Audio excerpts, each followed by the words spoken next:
thanks. So you've had a good amount of time to see the title of our project and what we're working on. I'm Helen Pallett and I'm from the University of East Anglia. Just to let you see our project team, so I'm the PI and the other academic working on this project is Professor Jason Chilvers, and both of us are actually human geographers by training, but we also work very closely with ideas and concepts from science and technology studies.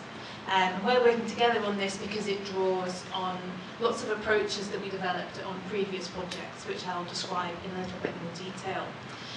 Our main non-academic partner in this project is Simon Burrell, who I believe is on the board for Not Equal Network as well. He is from Involve, which they call themselves a think and do tank, and they're really interested in democratic engagement. It's just been announced that they've got the big contract to run the Citizens' Assembly on climate change for the government.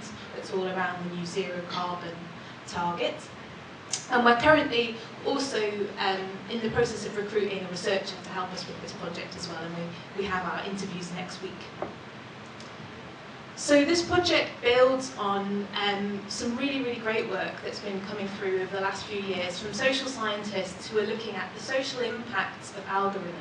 And they have noted the ways in which algorithms can repeat or even amplify racist and sexist tropes. Some really good kind of case study work has looked at the way in which this impacts particularly algorithms in the context of public services, so in the US rather, work around predictive policing, around justice systems, around welfare systems, and it's been found that again and again the use of algorithms and kind of software around these services tends to entrench inequality further, to the consequences of them are felt hardest by the most marginalised in society. And so many people have called for the need for far more public accountability around the use of algorithms in public services. We know that it's happening. In the context of the UK, we don't quite know exactly what implications that has. And we don't really know what the public thinks either, or what the public is doing around these issues. So this builds on work that we've been doing around public engagement in the context of low carbon energy, but also other work that has been done around kind of responsible innovation, around genomics and ITCs and other technologies.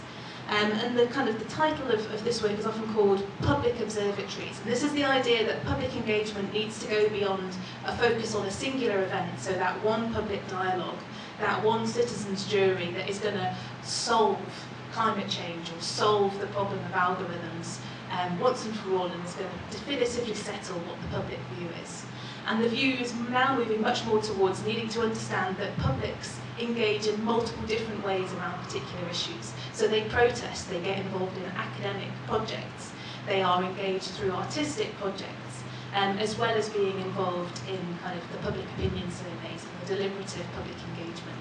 So there is a need to develop approaches that can map the diversity of public engagement and see different public views and actions around a particular event. So this is what we want to do around algorithms in public services.